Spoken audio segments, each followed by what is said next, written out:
ഇത്തരം വേദനകളിൽ വേദനിച്ച് നിൽക്കുമ്പോൾ അവിടെ മുന്നിലിറങ്ങുന്നത് അവിടുത്തെ പ്രവാസ സംഘടനകൾ തന്നെയാണ്. അത് ഗൾഫിലെ ഒരു പൊതുകാഴ്ചയാണ്. ദുരന്തത്തിൽ കുവൈത്ത് വിറങ്ങലിച്ചു നിന്ന നിമിഷങ്ങളിൽ ആശങ്ക അകറ്റാൻ മുന്നിൽ നിന്നത് കുവൈത്തിലെ മലയാളി സംഘടനകൾ തന്നെയാണ്. ദുരന്തഭൂമിയിൽ സഹായവുമായി എത്തിയ ഓരോ പ്രതിനിധിയുടെയും പ്രവർത്തനങ്ങൾ മറക്കാനാവില്ല. കുവൈറ്റിലെ മംഗഫിൽ സംഭവിച്ച അപകടത്തിൻ്റെ വിവരങ്ങൾ പുറത്തുവന്നു തുടങ്ങിയതു മുതൽ തന്നെ നാട്ടിലെ വിവിധ മേഖലകളിൽ നിന്നും വന്നുകൊണ്ടിരുന്ന അന്വേഷണങ്ങൾ കൂടുതലും എത്തിയിരുന്നത് സ്വാഭാവികമായും കുവൈറ്റിൽ പൊതുപ്രവർത്തന രംഗത്തുള്ളവരിലേക്ക് ആയിരുന്നു. പരിമിതികൾക്കുള്ളിൽ നിന്ന് അക്ഷരാർത്ഥത്തിൽ കുവൈറ്റിലെ സാമൂഹിക രംഗത്തെ ഭൂരിഭാഗം സംഘടനാ പ്രവർത്തകരും വിവരങ്ങളുടെ ഏകോപനത്തിനും പരിക്കുപറ്റിയവരുടെ സേവനങ്ങൾക്കും മുൻപിൽ തന്നെ ഉണ്ടായിരുന്നു.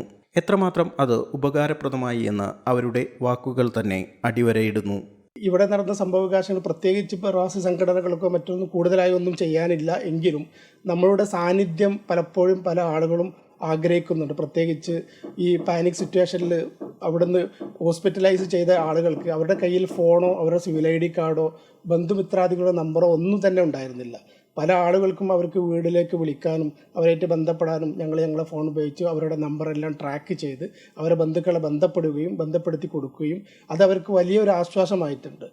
എന്തായാലും ഈ ദുരന്തത്തിലാണെങ്കിൽ നമ്മൾ നടുക്കത്തോടൊപ്പം തന്നെ ഇതിനു വേണ്ടുന്നുള്ള എല്ലാ മറ്റ് രക്ഷാപ്രവർത്തനങ്ങൾക്കും ഒരുമിച്ചുള്ള ഒരു പ്രവർത്തനമാണ് ഈ പ്രവാസ ലോകം ഏറ്റെടുത്ത് നടത്തിയിട്ടുള്ളത്. ഒരു മാതൃകാപരമായിട്ടുള്ള പ്രവർത്തനമാണ് ആ കാര്യത്തിലാണെങ്കിൽ ഈ സംഘടനകൾ ഏറ്റെടുത്തിട്ടുള്ളത്.